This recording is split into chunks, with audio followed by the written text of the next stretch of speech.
जीवमनं प्रतिबोधकादम्बिदं शास्त्रं सेदन्नवर्णसावकाचार्यणां देवं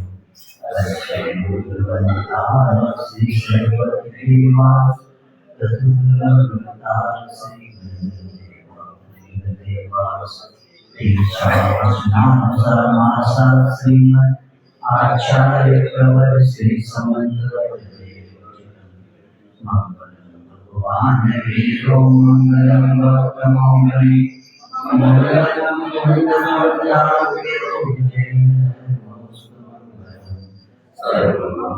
सर्वमंगलम सर्वकल्याणकारिणं रामं सर्वधर्माणां जयं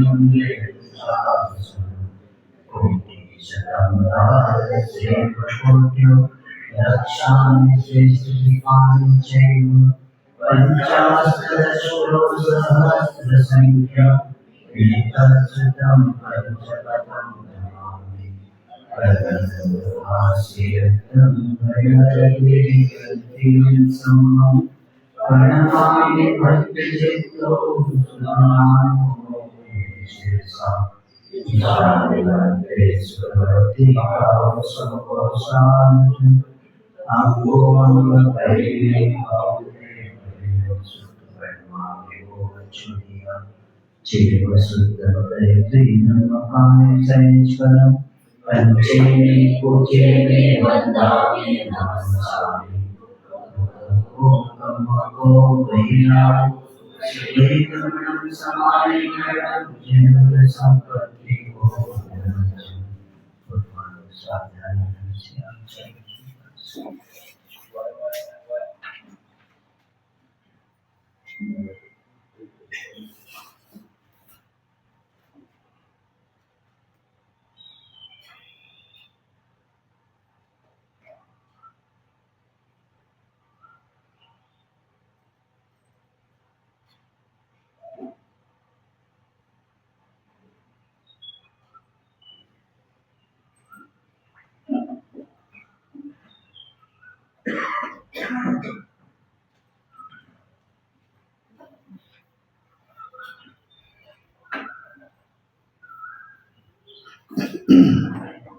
शुद्धजलति पारेभ्यो सकलमति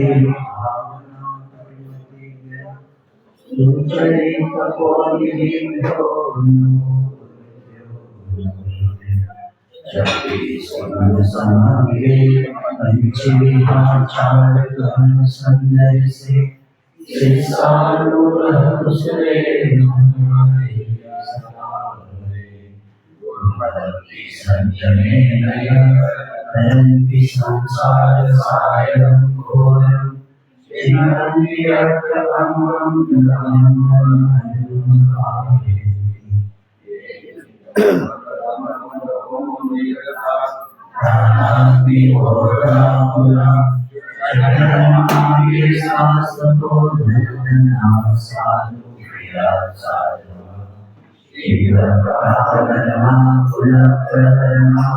चन्द्राचते ज्योतिका मोक्षदायकपाठमाटनपटान्तो नित्यं ज्ञानदर्शननायका चारित्राणवरुणीनां मोक्षमार्गोपदेशः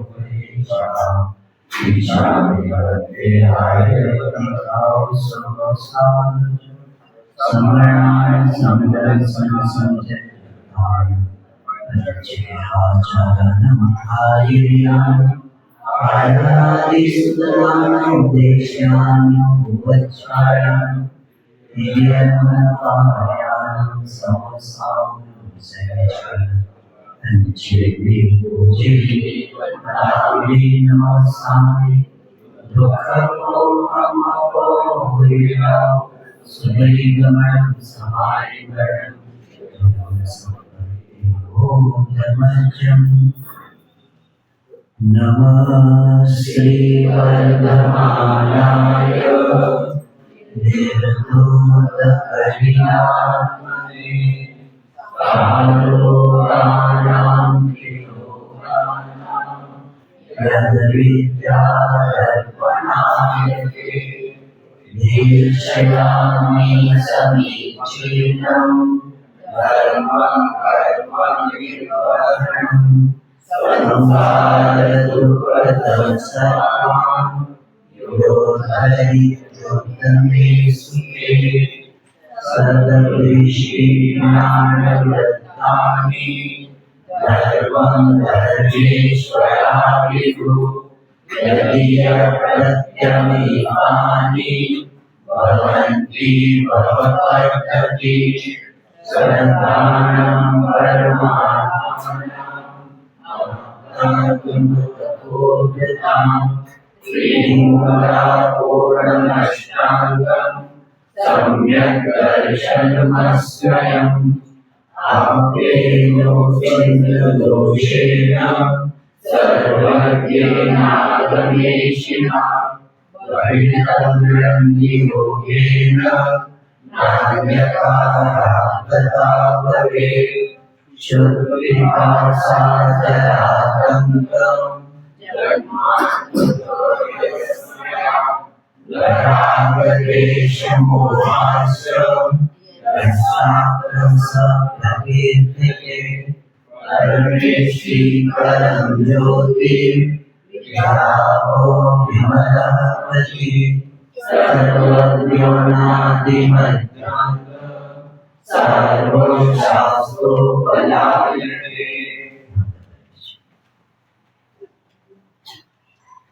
संसार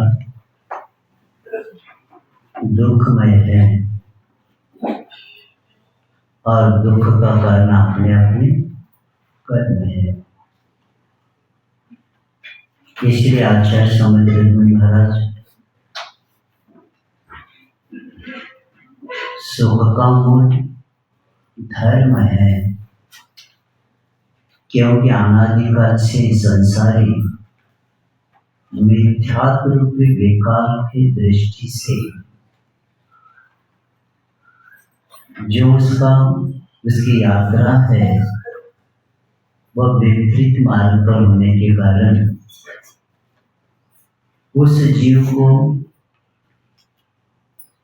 दृष्टि समीचीन मिलती है जब वह ज्ञान को अपने मिथ्या ज्ञान को सम्यक ज्ञान बनाता है, तभी हो जाता है।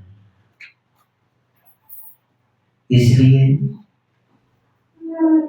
पापमय जीवन को धर्म के बिना वर्तमान में भविष्य बनाने के लिए मिला है, और जिसका वर्तमान बिगड़ा है उसका आगे का भोग नियम से दुर्गति का भी रहेगा। क्योंकि आचार्य कुंद कुंद देव निर्जर अधिकार में समय सारणी में कहते हैं कि अनादिकाल से जीव ने कौन सा उपयोग रखा, तो 3 शब्द दिया है, मिथ्यात्व, अज्ञान और असंयम। अनादिकाल से जीव ने क्या किया? मिथ्यात्व, अज्ञान और असंयम। इन 3 के पीछे अनादिकाल उसका क्या हो गया? दिक्कत है। उसका एक ही कारण है, उसकी जो श्रद्धा का स्थान था योग्य नहीं मिला उसको, क्योंकि श्रद्धा का स्थान बनना ही अभिष्ट स्थान को पहुंचना, और अभिष्ट स्थान को पहुंचने के लिए 3 बातों की जरूरत होती है। बहुत अच्छा विषय है। अभिष्ट स्थान को पहुंचने के लिए 3 बातों की जरूरत है। एक मार्ग प्रकाशक, दूसरा मार्ग व्यवस्थापक और मार्गदर्शक। ये 3 शब्द बहुत महत्वपूर्ण है, क्योंकि मार्ग का प्रकाशन हुए बिना व्यक्ति यात्रा प्रारंभ नहीं कर सकता। और मार्ग का व्यवस्थापक हो तो सही दिशा मिलेगी। प्रकाश होने के बाद थोड़ी दिशा मिलती है। उसके लिए क्या चाहिए? मार्ग का व्यवस्थापक होना चाहिए और मार्ग निर्देशक। ये 3 शब्द देके आचार्य ज्ञान सागर महाराज जी ने मानव धर्म में बताया है। मार्ग प्रकाशाने भगवान विद्रादेव अरिहंत भगवान। मार्ग प्रकाशक कौन? अरिहंत भगवान। क्योंकि देखो उजाला हुए बिना यात्रा प्रारंभ, तो मार्ग का प्रकाशन किसने किया? अरिहंत भगवान ने किया। मोक्ष मार्ग से नेतारम। अब मार्ग व्यवस्थापक यानी भगवान की वाणी, जिनवानी शास्त्र को क्या बताया? मार्ग व्यवस्थापक। इसलिए बताया। अब वहां जैसे आप यात्रा करते आते वहां कॉर्नर पर आते और वहां बताया कि दाएं बाजू में जाने के बाद उस हॉस्टल में पहुंचे तो भी कॉर्नर को और एक बार पूछते यही रास्ता है क्या? बताया था भी जानते हुए तो भी कॉर्नर को क्या करते हैं? एक बार पूछ लेते क्यों? हम सही मार्ग पर चल रहे हैं क्या नहीं। उसी तरह जीवन में हम सन्मार्ग पर चल रहे क्या नहीं, ये जानने की जिनवानी पड़े बिना आपकी यात्रा हो ही नहीं सकती। नहीं तो गाड़ी मेरी है, पेट्रोल घुमाते जाओ। नहीं, प्रत्येक समय व्यक्ति को बताया भी है तो भी पूछता है कॉर्नर पर कि भैया यही रास्ता है क्या? क्योंकि हम सही मार्ग पर चल रहे क्या नहीं, और एक बार उसको टटोलता है। उसी तरह मार्ग व्यवस्था शास्त्रीय हमें बता सकता है कि आप कैसे आपको जाना है और कहाँ गलती आपकी हो रही है। ये हो गया मार्ग व्यवस्थापक और मार्ग निर्देशक गुरु। गुरु के बिना यात्रा शुरू नहीं होती। मार्ग निर्देशक होना ही चाहिए। और इस बात को बता के ज्ञान सागर महाराज जी ने ब्रह्मचर्य अवस्था में मानव धर्म लिखा है। उसमें कहते हैं कि मार्ग प्रकाशक ने अरिहंत भगवान के बिना हमें मार्ग का प्रकाशन हो ही नहीं सकता। और मार्ग का जो व्यवस्थापक है शास्त्र के बिना हम यात्रा शुरू कर नहीं सकते। क्योंकि जब तक साइन बोर्ड नहीं मिलता तब तक अपने विकल्प होता रहता है। और मिलती मालूम होता है कि इतना किलोमीटर इस रोड पर अपने को, क्योंकि चौकटे में खड़े हैं, 4 रास्ते हैं, कहाँ जाना। तो वहां जब बोर्ड पढ़ते तब यात्रा हमारी शुरू होती है। और मार्ग निर्देशक और किसी ने कह दिया जाते थे वो बहुत बड़ा जंगल है, हम डर जाते तो कोई तो साथी चाहिए हमें। तो इसीलिए संसार रूपी जंगल से बाहर निकालने के लिए गुरु के बिना कोई नहीं है। इस बात को बताते हुए कल हम लोगों ने श्रद्धा का स्थान परमात्म देव, परमात्म शास्त्र, परमात्म तपोव्रत, इनके ऊपर श्रद्धा किए बिना हमारे जीवन की यात्रा प्रारंभ हो ही नहीं सकती। इसीलिए क्योंकि अपने पास समय कम है तो भी ज्ञानात्मक मैं बताता हूँ। सम्यक दर्शन प्राप्त करने के बाद आपके जीवन में क्या परिवर्तन होगा। तो आचार्य कहते हैं सम्यक दर्शन द्वारा क्या मिलता है आपको, क्योंकि पहले विश्वास दिलाना पड़ेगा। क्योंकि सम्यक दर्शन को प्राप्त हुए बिना व्यक्ति कर्मों के निर्जरा का पात्र उसके बिना बनता ही नहीं। और धर्म किस लिए करना है? कर्म की निर्जरा के लिए धर्म करना है। और दुख का कारण क्या है? कर्म है। और ऐसे कर्मों से बचने के लिए अशुभ योग से बचना और शुभों में रहना ये श्रावक का आद्य कर्तव्य होता है, क्योंकि हिंसा चोरी को आदि इसके बाद क्या होता है, असाता का बंद होता है। और देव पूजा गुरु पासी स्वाध्याय आदि से क्या होता है, साता का बंद होता है। यानी अशुभ से बचना, शुभ में रहना ही बहुत बड़ा पुरुषार्थ है गृहस्थ के लिए। और इसीलिए वे आचार्य ज्ञानारों का कहते सुचन राजा कि अतुल सुख निदानम सर्व कल्याण बीजम जननी जनि पोतम भव्य सत्विक पात्रम दुरितकुटारम पुण्य तीर्थ प्रदान विभूति चित विपक्षम दर्शनार्थम सुधाम। 5-6 शब्द को अच्छे समझेंगे। सम्यक दर्शन का अतुल सुख का निदान है, खजाना है। सुख का खजाना क्या है, सम्यक दर्शन है। और सर्व कल्याण बीजम, समस्त कल्याण का बीज अगर कोई है तो सम्यक दर्शन। क्योंकि जैसे बीज बोएंगे वैसी फसल आती है। नीम के बीज बोएंगे तो कड़वाहट वाले वृक्ष आएंगे, बबूल के भी बोएंगे तो कांटे आएंगे। और जो वस्तु जो बोते वही आते, इसलिए कल्याण का अगर बीज है तो क्या है, सम्यक दर्शन है। और ऐसे भी जननी जनि पोतम, संसार रूपी समुद्र को तारने के लिए जहाज का काम करता है। कि अनंत काल से संसार रूपी समुद्र में यात्रा करते आए, लेकिन अभी भी किनारा नहीं मिला। गुरु महाराज जी ने एक भाव शतक की भावना शतक के भाव शतक लिखा है, तो वहां कहते संसार कैसा है, संसार सागर असार अपार खारा पारावार। क्या बचा, संसार सागर असार अपार पारावार और खारा।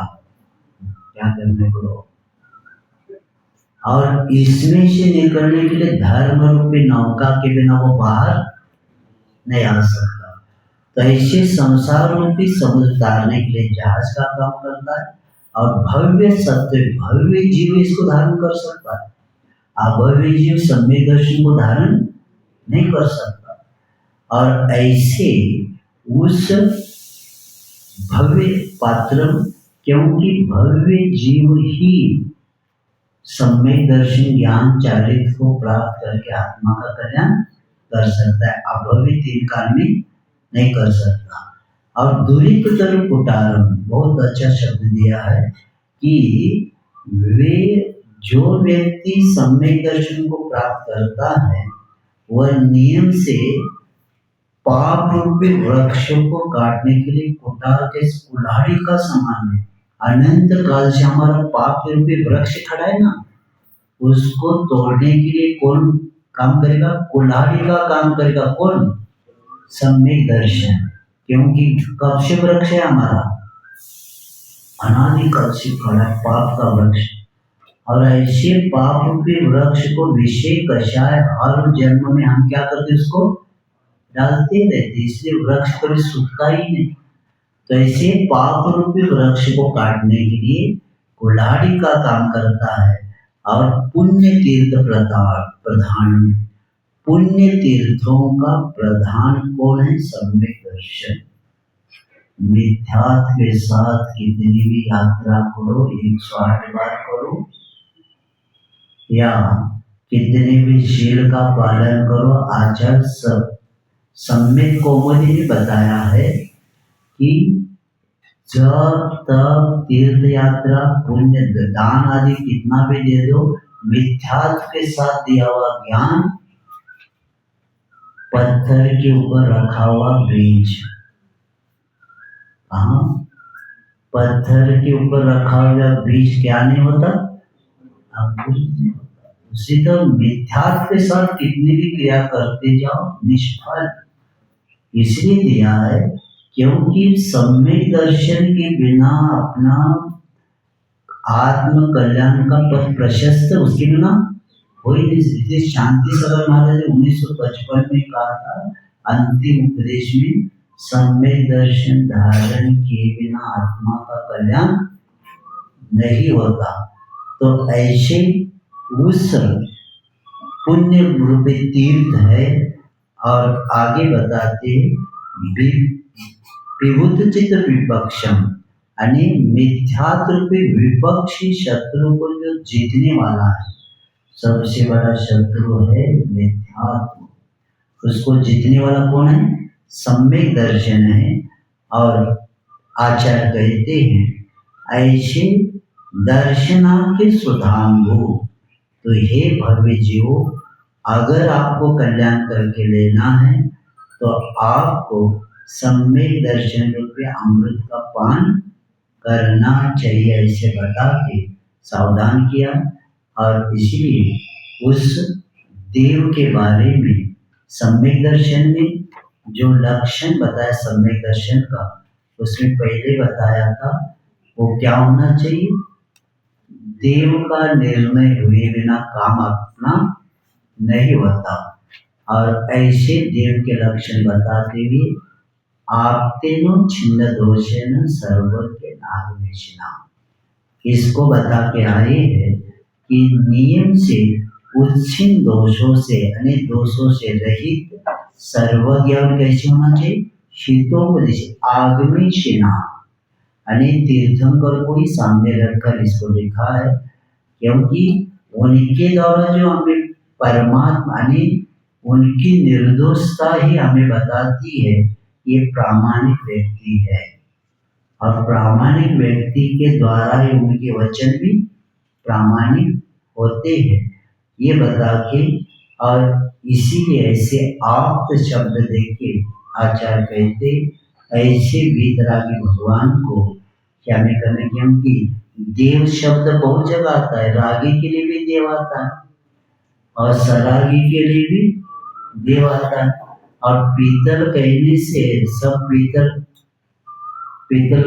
बर्तन भी होता है। जो पीला होता है उसको सोना थोड़ी कहेंगे, जो पीला होता है उसको सोना नहीं कह सकते।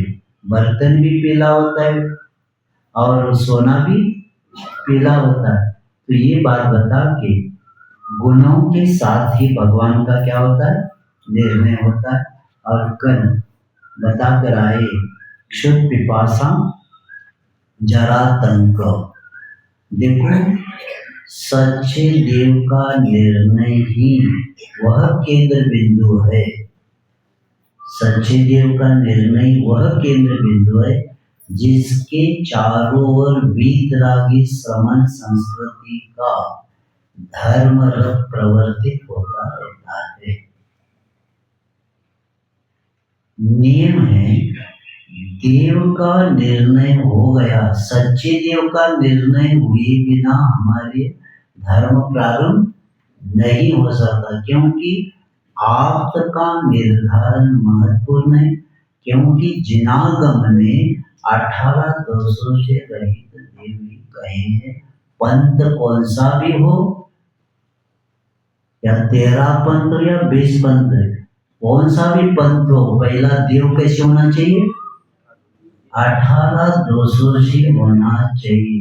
ये पंथ के पीछे क्या क्या होने लगा। आश्चर्य होता है, जैन धर्म सरागी धर्म है क्या वीतरागी धर्म है? और वीतरागी धर्म है तो भगवान कैसे होना चाहिए? वीतरागी होना चाहिए, क्योंकि उसके बिना कर्मों की निर्जरा का स्थान, क्योंकि कल्याणकारी प्रतिमा मंगल मूर्ति कहा गया है। इनको क्या बोलते? मंगल मूर्ति। आता है ना विनय पाटिल, मंगल मूर्ति। मंगल मूर्ति करने से दूसरा दिख रहा था, क्योंकि बचपन से वही पे देखा है मंगल। मंगल कहते मंगल मूर्ति मौर्या। मंगल किसको कहते हैं? जिनके द्वारा हमें सुख मिलता है कर्मों की, उसको मंगल बोलते हैं।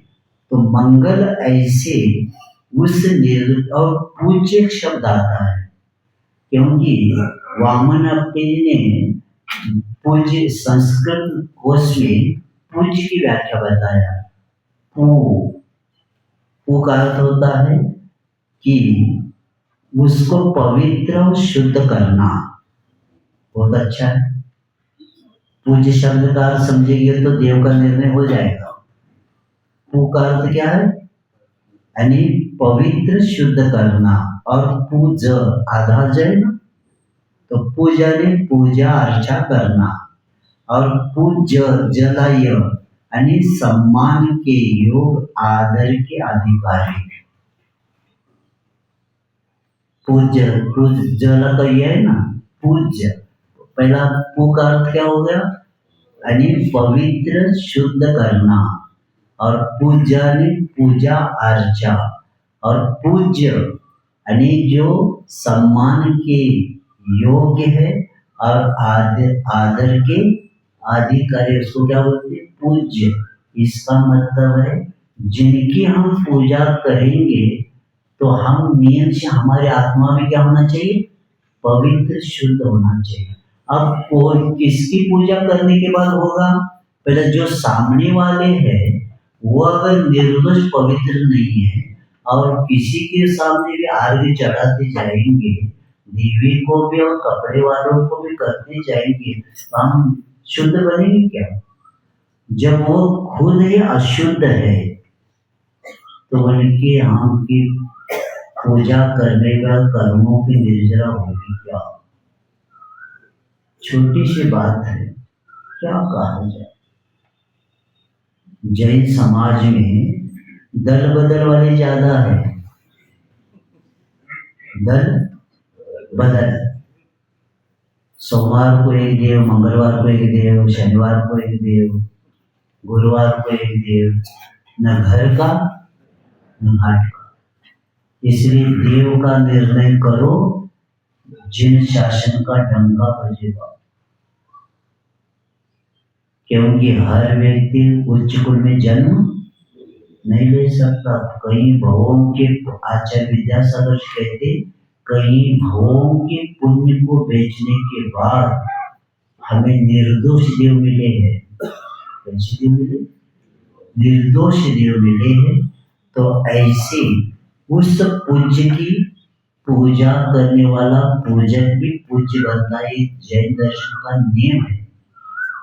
पूज्य की पूजा करने वाला पूजक भी पूज्य बनता है। क्यों बनता है? क्योंकि इसलिए बनता है क्योंकि जैन दर्शन का एक नियम है कि हर भक्त क्या बनता है? भगवान बनता ही है।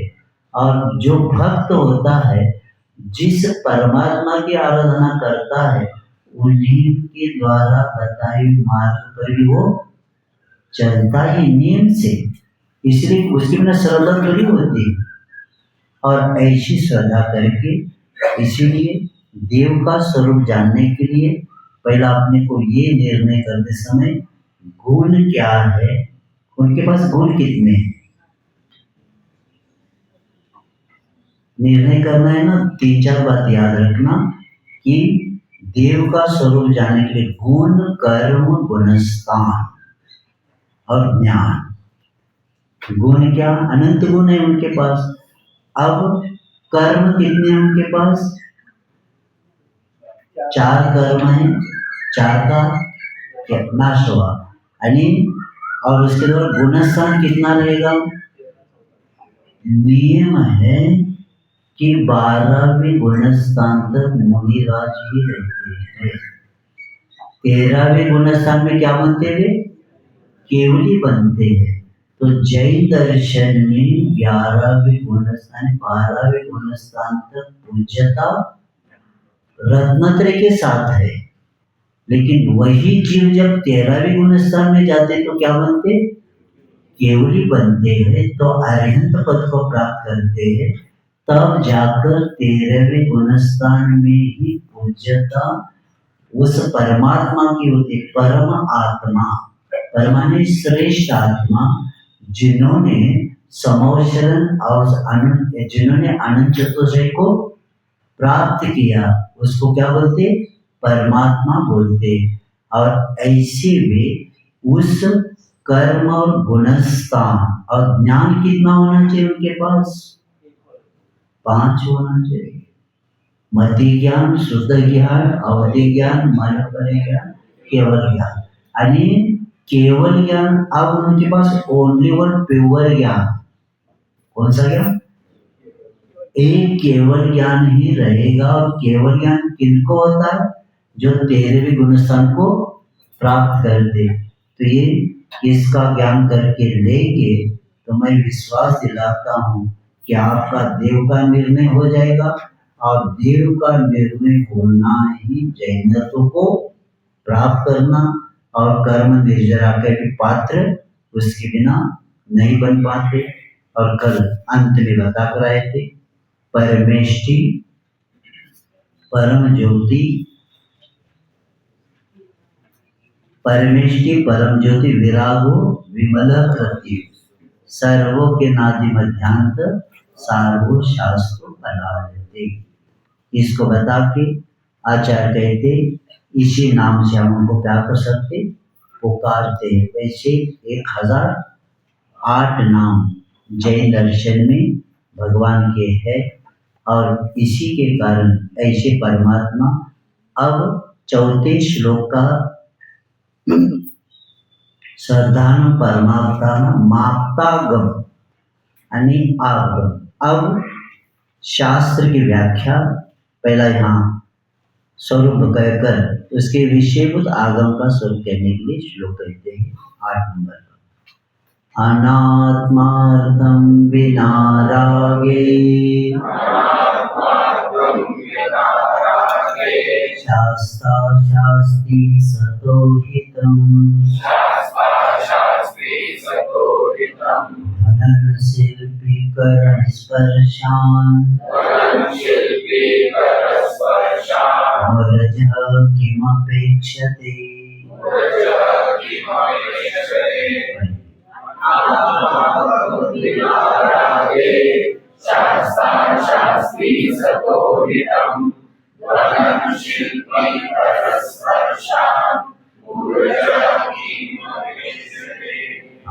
आचार्य कहते शास्ता आणि आप भगवान को क्या पता करा है? इसके 35 श्लोक में शास्ता भी शब्द आया था ना। तो शास्ता ने आप भगवान रागे विना, राग के बिना क्या करते हैं? अनात्मार्थम, अपना प्रयोजन न होने पर भी। देखो संसार में प्रत्येक व्यक्ति प्रयोजन के बिना व्यवहार करता ही नहीं। कितना भी बड़ा हो, पहला कहता है मुझे क्या दे दिया। प्रयोजन के बिना संसारी प्रवृत्ति करता ही नहीं। क्या करता है? महाराज हमारे यहाँ 10 लक्ष्म को आते हैं ना विद्वान, उत्तम त्याग पर बोलते 10,000 से कम नहीं देते। क्या उत्तम त्याग पर बोलते और पैकेट तुरंत देखते रहते कितना कमाएंगे इसमें। यानी संसारी बिना प्रयोजन के कुछ कर ही नहीं सकता। बहुत निष्प्रभ जो व्यक्ति होता है वही व्यक्ति क्या होता है? बिना प्रयोजन दूसरों के परोपकाराय सताम चेष्टिता। क्योंकि परोपकार के लिए सत्पुरुषों की चेष्टा होती है। परोपकाराय सताम ही चेष्टितम। यानी जो महान पुरुष सत्पुरुष कैसे होते? परोपकार के लिए प्रवृत्ति करते, अपना कुछ उसका प्रयोजन नहीं होता। तो ऐसे परमात्मा जो रागे बिना, इसका अर्थ ये है निर्मोह और निर्दोष। क्या होते भी? निर्मोह, रागे बिना, और ऐसे राग के बिना अनात्मार्थम, यानी अपना प्रयोजन न होने पर भी। इसका अर्थ ये है कि निर्मोह और निर्दोष ये जो जिसके पास गुण होते हैं वह अपना प्रयोजन नहीं रखते हुए इसका क्या करते, नहीं होने पर भी समीचीन यानी भव्य जीवों को क्या करते, हितम शास्त्र यानी हित का उपदेश देते हैं। बताओ, मुनि महाराज जी का जब तीर्थंकर केवल ज्ञान को प्राप्त करने के बाद समूह शरण की रचना हुई, उनका कुछ प्रयोजन था क्या? कुछ ने कुछ ऑर्डर दिया था क्या? नहीं। मेरा कर्तव्य है, मेरा कल्याण तो हो गया, मार्ग अनादिकाल का मार्ग भी क्या होना चाहिए, इस व्यवहार के बिना मार्ग चलेगा ही नहीं। अगर आदिनाथ भगवान मुनि अवस्था में आहार को नहीं उठते तो हम यहां नहीं मिलते। क्या श्रावक धर्म ही नहीं होता।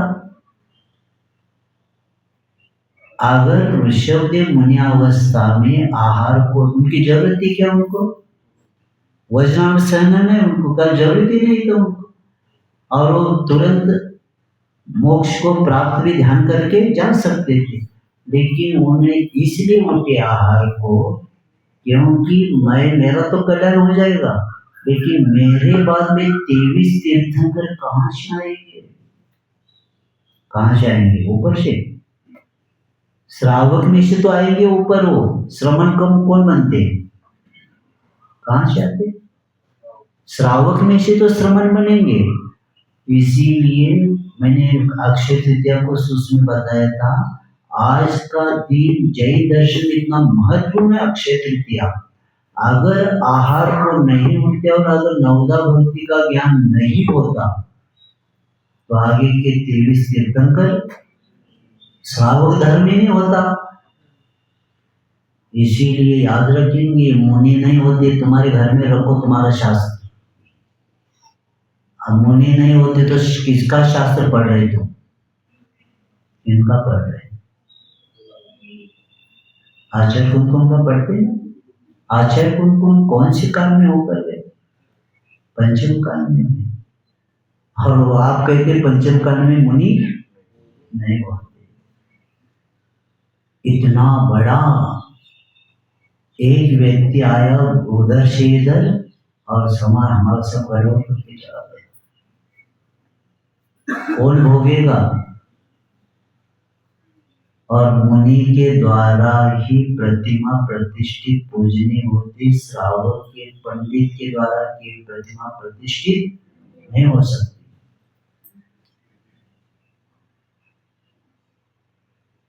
कौन बताएगा?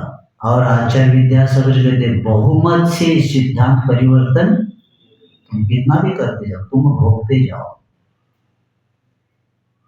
एक भी पंडित का मरण अच्छे से नहीं हुआ है क्या? इसीलिए तत्व को समझेंगे, अपनी कमी मार्ग को नहीं लगाना। तुम्हें नहीं करना तो घर में बैठो ना, लेकिन दूसरे लोगों को, जितने लोगों को आप उपदेश देकर मनमार्ग पर लगाएंगे, क्योंकि आचार्य नवसिद्धि आता है ना, नवी सिद्धि जिनसाचे वही तीर्थंकरो, यानी तीर्थंकरों को भी कपड़े उतारना पड़ा तब जाकर वो श्रमण बने। यानी कपड़े में मार्ग होता ही नहीं, न कोई मोक्ष हो। यानी मोक्ष मार्ग किसने कहां से होता है? नग्नता से होता है। ये सब छोड़ दो तुम लोग। आप नहीं होता तो घर में बैठो, शुद्ध करके निकल जाओ वहां से, जैसे जसबक्षी चले गए हो। सब नाटक है। तत्व तो तत्व होता है। और ये कब से मार गए? कब से मार गए? अनादिकाल से। जितने भी दिगंबरत्व को धारण किए बिना मोक्ष का प्रारंभ, मोक्ष होता ही नहीं। और पहला दिगंबर बनना और बाद में दिगंबरत्व। पहला क्या शब्द है? दिगंबर बाहरी के वस्त्रों का त्याग के बिना क्या नहीं बनते, दिगंबर नहीं बनते। और दिगंबर के बाद ही दिगंबर तो आता है, ऐसा नहीं कि कपड़े में दिगंबर तो आता है, हो गया तो। अब आपको बनियान निकालना है, पहला क्या क्या निकालना पड़ेगा? नहीं, शर्ट रहने दो ना, बनियान निकालो ना। पहला बहिरंग परिग्रह का त्याग, बाद में, छोटी सी बात है। तो ऐसे रागेर बिना बिना प्रयोजन होने पर भी लक्ष्य क्या है? भव्य जीव को हित का उपदेश देने का। और समंदर महाराज ने तो इतना अच्छा उदाहरण दिया। यानी भगवान की वाणी कैसी है? क्योंकि शिल्पी कर स्पर्शान धनन मर्ज किमपेक्षते, यानी बजाने वाले हाथ के स्पर्श से मृदंग के ऊपर हाथ रख के मृदंग क्या करता है? मधुर आवाज करता है। जब तक मृदंग पर हाथ नहीं पड़ता शिल्पी का, तब तक क्या नहीं बजता? मृदंग नहीं बजता। उसी तरह यानी मृदंग पर हाथ रखते ही मधुर आवाज आता है, उसी तरह भव्य जीव आते ही भगवान की वाणी शुरू हो जाती है। ये उदाहरण बता के आचार्य कहते हैं कि भव्य जीवों के उपदेश के, यानी ये उपदेश के बारे में यहाँ बताते कि चित्त विक्षेप आदि दोष से रहित श्रेष्ठ भव्य जीवों को दिव्य ध्वनि के द्वारा जो स्वर्गाधिक आदि साधन को सम्यक दर्शन आदि जो उपदेश देते हैं, उसमें लाभ पूजा ख्याति आदि की अभिलाषा कुछ भी विषय उनका नहीं है। रागे के बिना नहीं देते, और उस उपदेश में उनका निज का कुछ भी प्रयोजन नहीं होता। बताओ, हम इतने जल्दी जल्दी वहां से यहाँ आए, आपके लिए क्लास वगैरह कुछ हमने कुछ वांट किया आपसे, हमें इतना देना पड़ेगा? क्या संबंध है? अपना कल्याण हो रहा है, कई जीवों को मार्ग मिल जाए।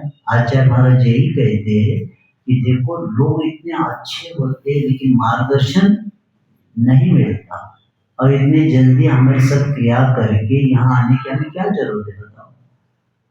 लक्ष्य यही है कि ये धर्म पुनः मिलने वाला नहीं है, और इस समय कल्याण नहीं हुआ तो अनंत काल दुर्गति में जाकर बैठेंगे, कौन उठाएगा?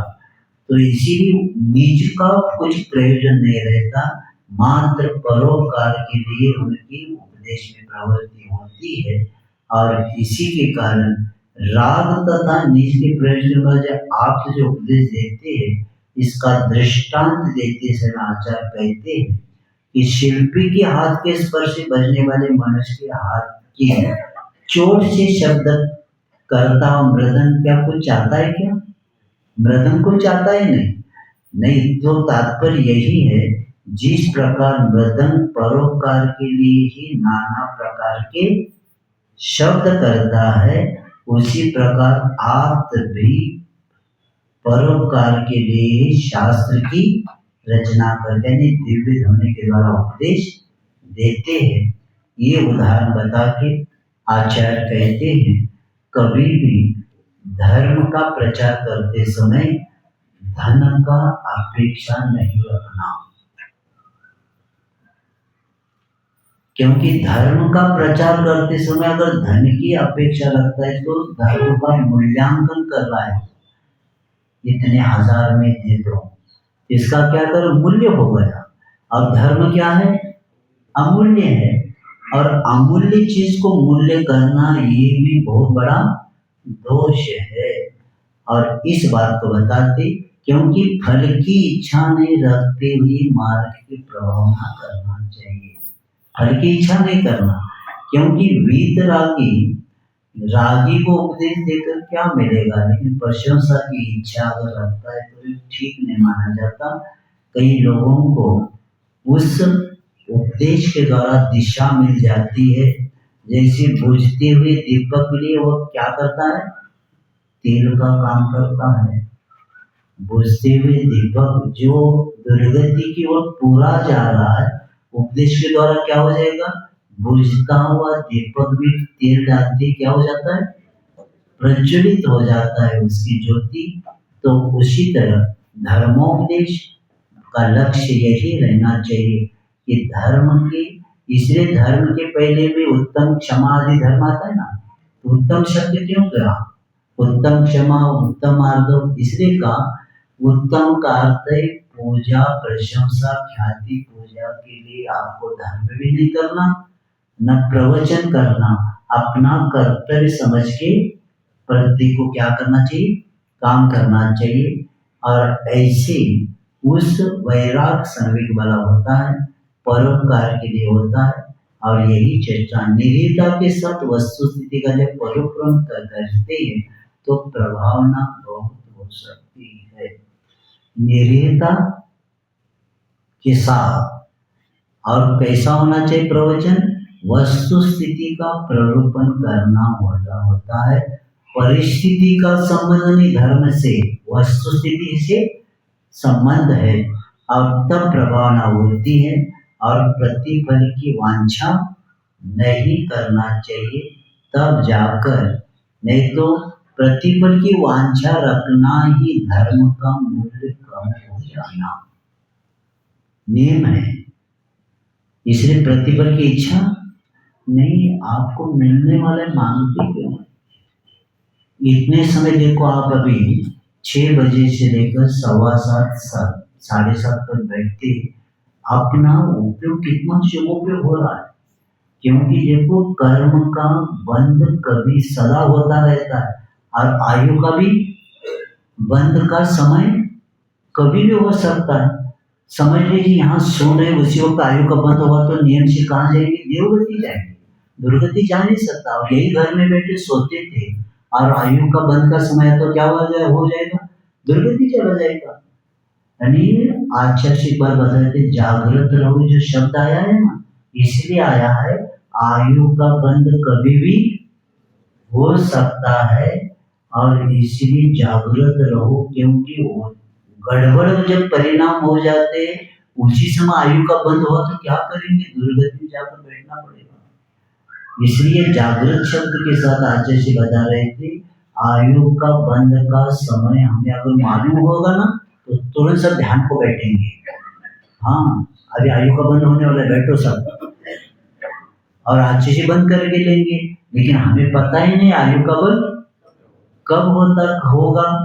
लेकिन ये बताया था आचार्य महाराज ने, जो 2 प्रतिमा लिया है वो नियम से देवायु का ही उनको बंद होता है। सुन रहे हैं, 2 प्रतिमा होना सबसे महत्वपूर्ण है।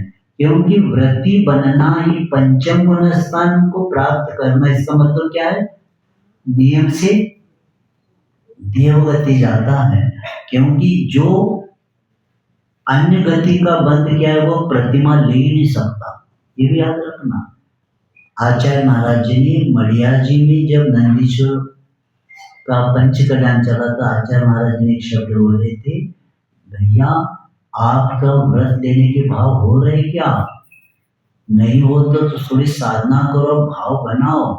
क्योंकि जिसकी व्रत लेने की भावना नहीं हो रही तो समझ लेना वो देवगति को छोड़ के अन्य गति का आयु का बंध उन्होंने किया है, इसलिए तो वो नहीं देता। तो इसलिए प्रतिमा एक होना चाहिए तब रिजर्वेशन हो सकता है। अब आगे कहते हैं, जैसे यहाँ बताया घनन शिल्पी कर स्पर्शा, अब कहते हैं उस आगम यानी भगवान के द्वारा जो, अब शास्त्र कैसा होता है, पहला वक्ता को बताया, अब शास्त्र कैसा होता है जिसकी रचना आप तो भगवान के द्वारा होती है, उसका शास्त्र का लक्षण बताते हैं। आप तो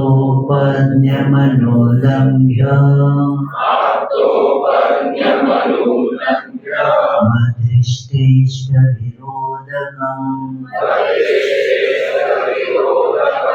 तत्वोपदेशकृत सारम् शास्त्रं कापट्टघट्टणम्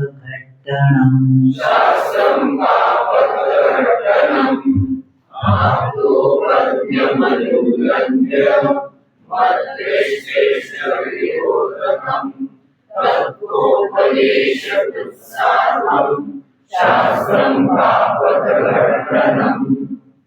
एक ऐसा माध्यम है जिसके द्वारा हम सम्यक तो पहुंचने का एक बहुत बड़ा साधन है हमारे लिए।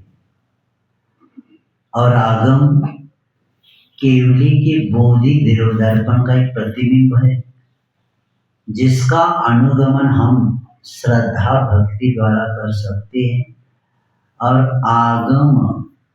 आगमेति हिता हितम बोधयति आगम, जो हित अहित का बोध कराते उसको क्या बोलते? आगम बोलते हैं। और कल परसों भी बताया था आगम शब्द का आगम, आने आप कथित, गाने गणधर रचित, माने मुनि कुलरा मनन आचरण किया हुआ, उसको क्या बोलते? आगम। तो ऐसे आगम, इसी आगम को यहाँ तक आचार्य कहते शुद्ध धम्मो एत पुनः तीर्थ, यानी शास्त्र रूपी तीर्थ धर्म, शास्त्र रूपी धर्म को भी तीर्थ कहा है। शास्त्र रूपी उस धर्म को क्या कहा? तीर्थ कहा है, क्योंकि जो तीर्थ आने जो तारने में क्या होता है? निमित्त बन जाता है। तो ऐसे शास्त्र के अब यहाँ लक्षण प्रारंभ कर देते हैं। यहाँ बताते हैं कि शास्त्र का लक्षण के लिए तत्व, वह शास्त्र क्या है? आप तो पद्य। पहला क्या बताया? सर्वप्रथम आप भगवान के द्वारा उपज्ञात है। क्यों बताया? क्योंकि शास्त्र किसका पहला बताना पड़ेगा? वक्ता।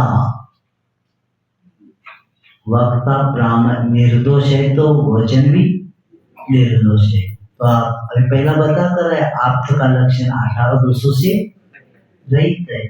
अब निर्दोष कौन है? वक्ता है तो वचन भी, क्योंकि जिनेंद्र जब निर्दोष होते तो उनके वचन भी निर्दोष होते। तो इसलिए संबंधपदाचार्य पहला बताते आप तो पज्ञ मनोरंग्य। अब देखो छड़ालाकार भी छड़ाला पे रचना करते दौलत राम जी क्या कहते? या मुनि यथा, मैं जो छड़ाला बता रहा हूँ मैं मेरे मन से नहीं बता रहा हूँ, इनके द्वारा। पंडित जी कहते हैं मुनि यथा, जैसे मुनियों ने बताया वैसे भी बता रहा हूँ, क्योंकि मुझको पता है पंडित पर विश्वास थोड़ी सब लोग रखते हैं। पंडित जी लिख रहे हैं लेकिन क्या करते?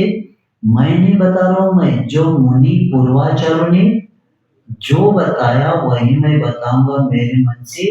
और अंत में भी कहा सुधि सुधार पढ़ो सदा, और मेरे में कुछ कमी हो तो वो क्या कहते विद्वान लोग इसको सुधार कर पढ़ना, ऐसा नहीं कहना कि मैंने लिखा इसलिए पढ़ना, मेरी गलती भी हो सकती है। कौन? पंडित जी दौलत राम जी लिखते हैं सुधि सुधार पढ़ो सदा, यानी इसको सुधारो कहीं गलती हो गई तो ये क्योंकि स्वाध्याय उन्होंने लिखा है। मुनि को 6 वर्ष में स्वाध्याय आता नहीं, प्रत्याख्यान वहां उनका शब्द छूट गया था। क्या हुआ था? हाँ छूटा है उनका भी। तो उन्होंने 6 वर्ष में क्या किया? स्वाध्याय की कुछ चर्चा किया, लेकिन स्वाध्याय मुनि के लिए आवश्यक है ही नहीं। वहां का कौन सा शब्द है था? प्रत्याख्यान, यानी जहां जहां आपको कमी लगती तो उसके अनुसार आपको उसको क्या करना है? सुधार करना है। तो उसी तरह यहाँ कहते कि सर्वप्रथम आप भगवान के द्वारा उपज्ञात है।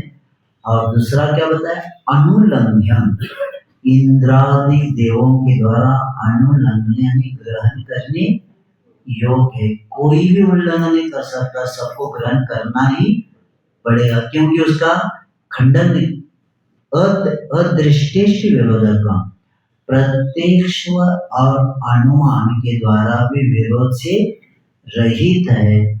और तत्वोपदेश प्रदानी तत्वों का उपदेश करने वाला है और सार्वम सबका हितकारी है और कापत्त घट्टनम यानी मिथ्या मार्ग का निराकरण करने वाला। तो शास्त्र के 6 विशेषताएं यहाँ समर्थराचार्य 6 बताए। विशेषताएं कितनी? 6 है। पहला क्या बताया? आपके द्वारा कहा गया। दूसरा क्या बताया? वादी प्रतिवादी के खंडन से रहित है, इसका खंडन कर नहीं सकते, ये दूसरा बताया। तीसरा प्रत्यक्ष और अनुमान आदि के विरोध को प्राप्त नहीं होना चाहिए और वस्तु के यथार्थ स्वरूप का प्रतिपादन करने वाला ही चौथा उसका शास्त्र का लक्षण बताया। और 5वां सार्वम क्या होता है? सब जीवों का हित करने वाला ये शास्त्र।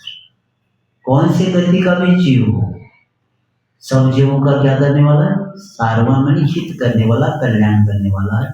और 6वां मिथ्या मार्ग का खंडन करने वाला है। तो ये शब्द देके आचार्य समर्थपद महाराज जिन शासन में जो शास्त्र है उस शास्त्र को लेके आचार्य कहते हैं कि ऐसे वादी प्रतिवादी कितना भी खंडन करने की कोशिश करेंगे और 3 काल में खंडन नहीं हो सकता। एक प्रसंग रख रहा हूं आपके सामने। स्वामी कर्मानंद जी एक आर्य समाज से जैन के साथ 100-150 वाद विवाद हुए, वहां खंडन होता था, पहले चलता था। उनको बोला जाता था, इनके और विद्वानों की चर्चा होती थी। तो कर्मानंद जी जैन समाज के साथ उन्होंने 100-150 क्या किया था? वाद विवाद में भाग लिया था। बाद में उनको समझ में आ गया, मैं इतना तो कर रहा हूँ, लेकिन बाद में समझ में आया आपके पास कमियां बहुत है। वेद को लेके बोलते थे। बाद में उन्होंने दिल्ली में एक जैनों के बड़े कार्यक्रम में जैन धर्म को उन्होंने स्वीकारा। स्वीकारते ही रात को ही सब आर्य समाज के लोग आ गए। कहते क्या कर रहे आप? आपके कारण तो हम सब। उन्होंने कहा भैया मैंने सब अध्ययन किया है, महावीर भगवान के चरणों में जाने पड़ेगा, उसके बिना कल्याण अपना होने वाला नहीं। ऐसे कह दिया।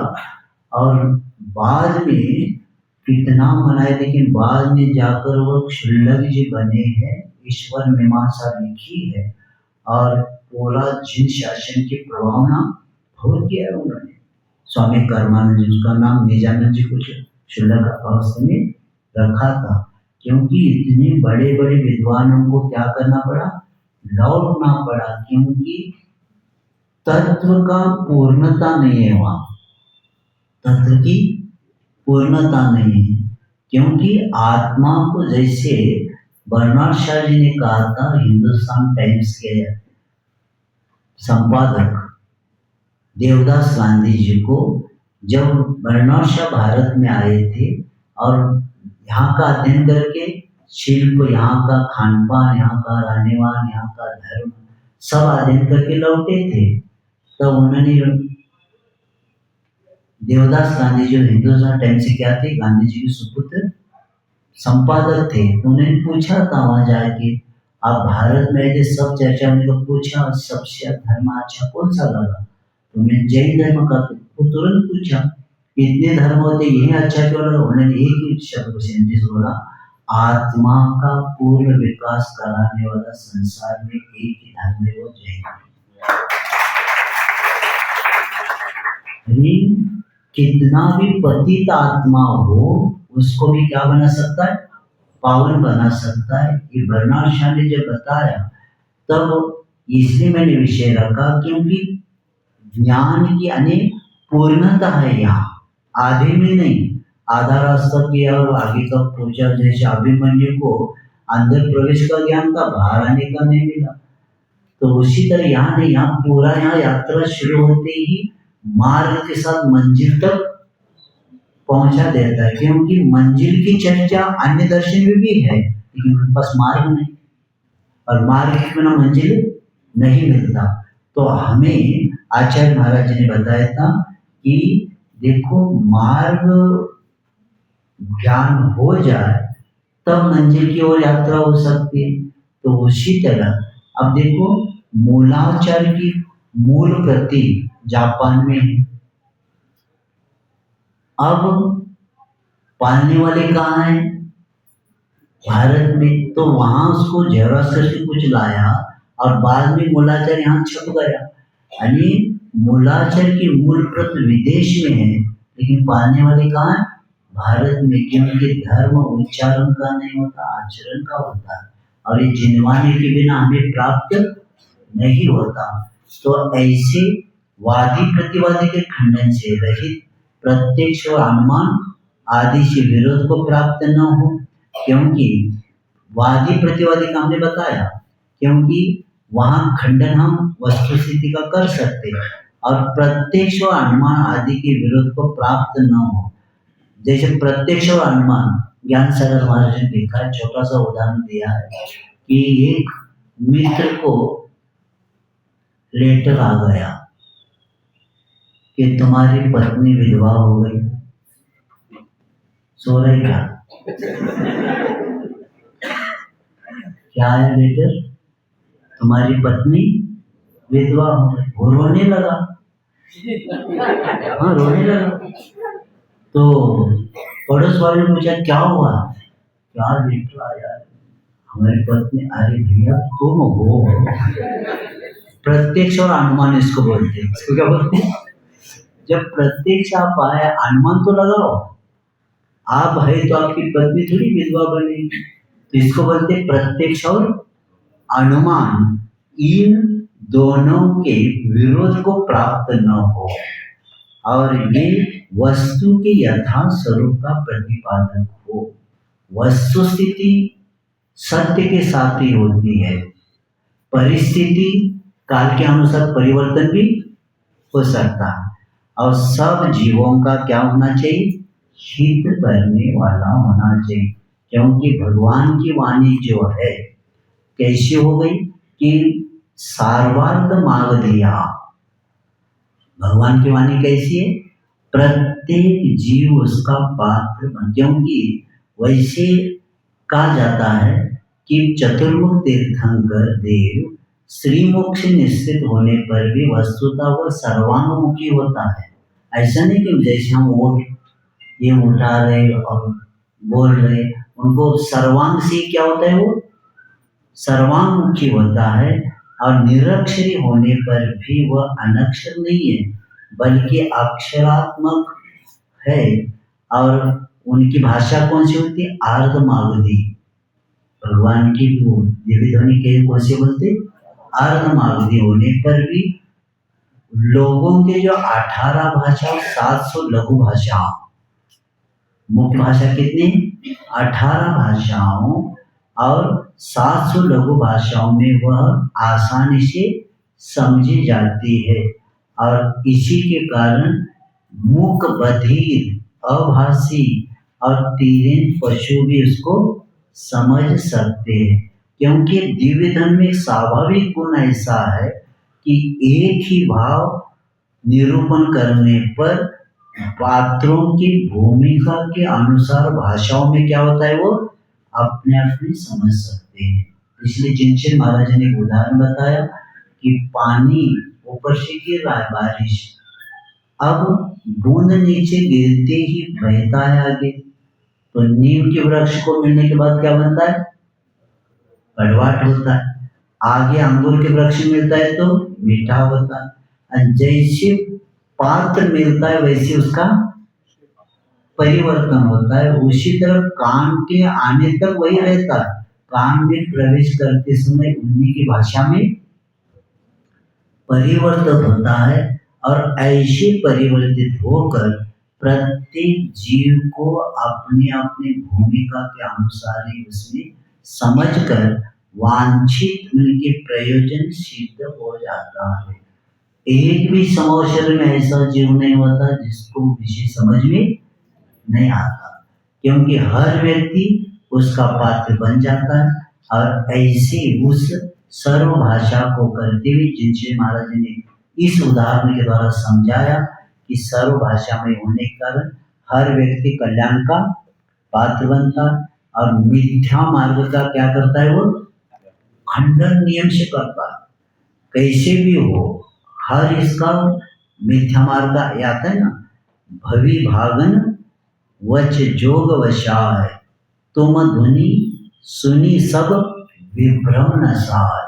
यानी प्रत्येक आपने दिव्य ध्वनि सुनने से अनादिकालीन मिथ्यात्व है और संशय है, विमोह है, अनध्यवसाय, प्रमाद है और असंयम आदि का क्या होता है, नाश हो जाता है। किसकी वाणी सुनने पर? भगवान की वाणी सुनने का इतना प्रभाव या बताया।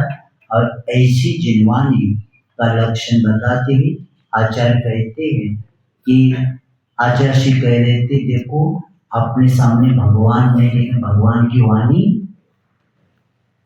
पंचम काल में बैठे हम लोग, क्योंकि कभी चतुर्थ काल में अनेक समोचन देखा भी होगा, तो कहीं लोग जाकर वहां क्या किया हमने, नाट्य गृह में बैठे रहे या भोजन घर में आए, स्वाद लेते रहे और प्रवचन नहीं सुना। तो एक जबलपुर में कहा, आचार्य से ऐसे भी हो सकता है क्या? समोशन में जाकर ऐसे जाते हैं आप, वो आचार्य से उदाहरण बताए, बताओ कितने मेहमान आए पंचकला को, घर में गप्पा मार के बैठे क्या नहीं? कौन आया है यहाँ? कई लोग घर में भी आए पंचकलन के लिए, लेकिन क्या कर रहे, घर में बैठे सब। तो समूह शरण में से निकले हुए हम अभागी लोग हैं, आचार्य की शब्द दी। समूह शरण से लौटे हुए अभागी हम लोग हैं। अब भगवान की वाणी पर विश्वास करके हमें क्या करना चाहिए, उस मार्ग के मार्गी बनना चाहिए, और यही वाणी हमारे कल्याण करने वाली, ये याद रखेंगे।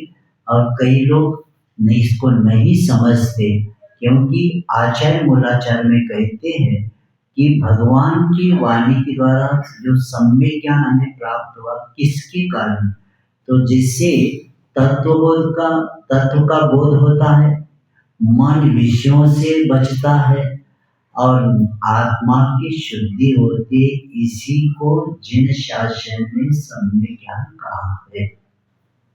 सम्यक ज्ञान किसको कहा है?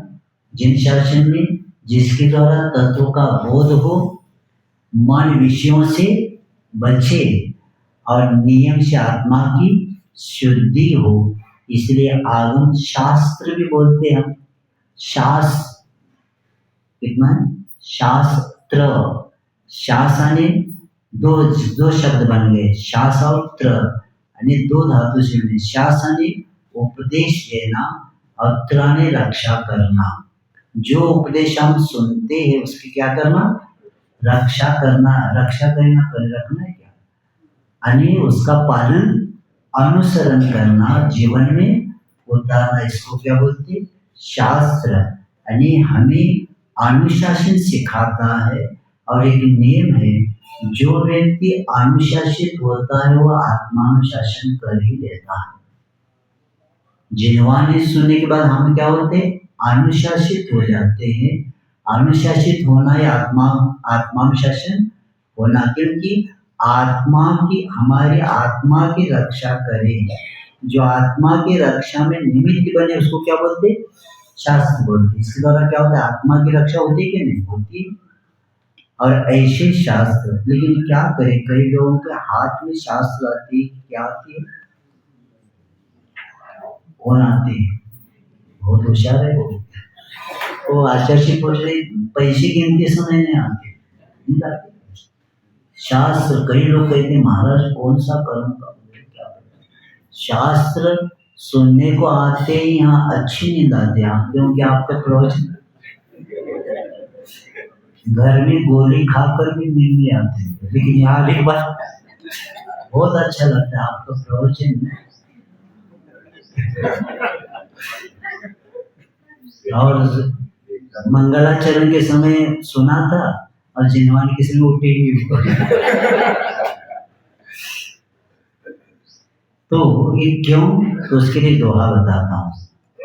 सर्प डसे तो जानिए, रुचि से नीम चबाए। सर्प डसे तो जानिए, रुचि से नीम चबाए। और कर्म डसे तो जानिए, जिनवानी न सुहाए। क्या हो गया? क्या बात है, बहुत। सर्प डसे तो जानिए, क्या? रुचि से नीम चबाए। जैसे किसी को सर्प काटता है ना, तो वही क्या सोचते हैं, विष चढ़ गया क्या नहीं, तो उसको नीम की पत्ती देते हैं। और पत्ती खाते मांगता है तो समझ लेना विष। रुचि से नीम चबाए। जिसका विष चढ़ता है ना, उसको नीम की पत्ती बहुत मीठी लगती है। और नीम की पत्ती दिया और उसको लगता है अभी खाती तुरंत थूकता है तो समझना विष नहीं चढ़ा। उसी तरह कर्म डसे तो जानिए, कर्म डसे तो जानिए। क्या जानिए? जिनवानी न स्वर। जिनवानी कहते हैं सुनेंगे तो पुनः नहीं छूटेगा अपना, सो जाओ। सुनेंगे तो कल्याण होगा, क्योंकि जिनवानी सुनने वाला कल्याण होता ही है। इसीलिए 24 घंटे में आधा घंटा तो स्वाध्याय होना ही चाहिए। 1 घंटा हुआ तो और अच्छा है, क्योंकि स्वाध्याय किए बिना मार्ग अपने को नहीं मिल सकता। और कल्याण का सन्मार्ग नहीं मिला तो क्या। और ये भी बताया, देखो नहीं समझता है तो भी पढ़ते जाओ। मूलाक्षर में आया है, श्रद्धा के साथ सुनी हुई जिनवानी विस्मरण भी हो जाए तो किसी न किसी भाव में काम में आएगी। नियम है, क्योंकि साथ में आत्मा के साथ क्या जाता है, ज्ञान जाता है।